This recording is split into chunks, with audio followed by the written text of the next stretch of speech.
1998, ground was broken to expand our present library building. My husband and I were asked to write a history of the library to be ready when the expansion project was completed. The request for this history came from Dr. and Mrs. John Fraunfeller, both of whom played a vital part in the creation of the library.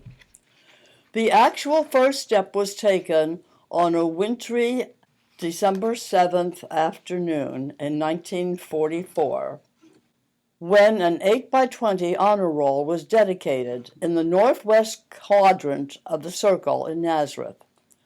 844 names of persons serving in World War II were hand-printed on the honor roll.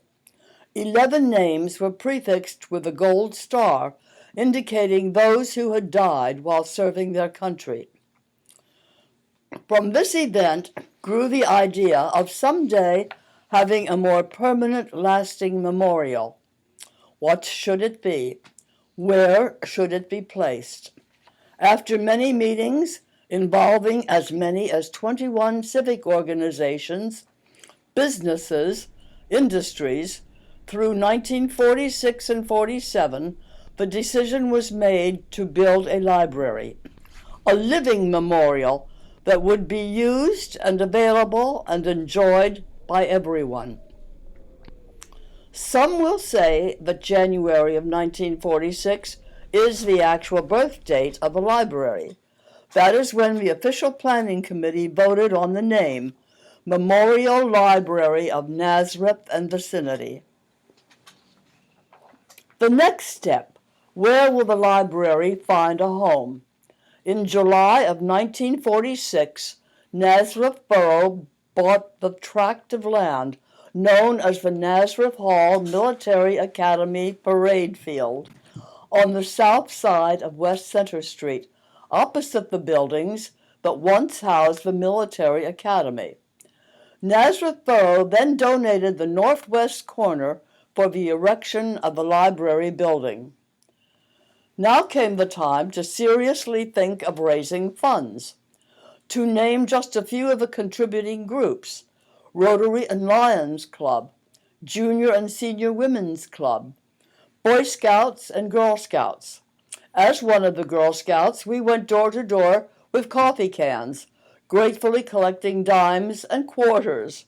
This was 1949. On Memorial Day of 1951, the Memorial Library of Nazareth and Vicinity officially opened to the public, and ever since, the Memorial Day observance is celebrated there. It took but 20 years for the library to outgrow the building. We were serving the entire Nazareth area school district. The Fraunfeller family, Dr. John, his wife May, and sister Ann, had already donated the home of their uncle, Peter Trumbauer, on East Center Street to the borough. In 1970, the library moved 6 blocks eastward. 28 years later, 1998, the library again needed more space. An addition was built northward, incorporating the coach house as the work area for processing and cataloging books, magazines, VHS tapes, DVDs.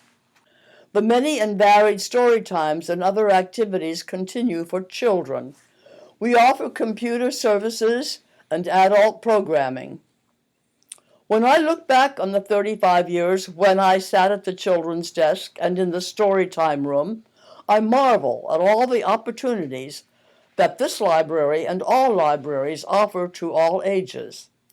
I could probably write another keepsake of all my memories with the children. We held pet parades. Now we read to our pet dogs. One summer at the Schennick Moravian Picnic Grove, we wrapped some of the children in toilet paper, a contest to see if the wrapping could be completed without tearing the paper. And of course, we mustn't forget Santa's annual visit, when he sits by the fireplace and reads Polar Express. When I applied for the position at the library in 1977, I had no resume. Carol Vickery, then director, asked me what experience I had working with children. I told her I was a Sunday school teacher, junior choir director, Cub Scout den mother, and had been a camp counselor. She said, "You had the job." My early storytime experiences were shared with Ami, or Sylvia Snyder, a little white-haired lady who played the auto harp. We had fewer story times, but with as many as 25 and 30 children present. During my story times, we often went down to the barnyard or on a train ride. I'd let the children decide where the train would take us. For many years, Nazi was our resident bookworm who joined us every summer for the summer reading program, thanks to staff member Barb Fair and our director Carol Vickery, plus many, many green chenille bedspreads. Chris DeLucas was our in-house artist who could draw anything you wanted in a moment's notice, from snowmen ice skating to bunnies dancing. I remember the popularity of the Hardy Boys series, and then the Goosebump books. I remember two boys in particular who always walked out with 10 books under arm. That was the checkout limit. The one young man later got a job with NASA, and the other went on into politics. Hi everyone, Shelby here from the library.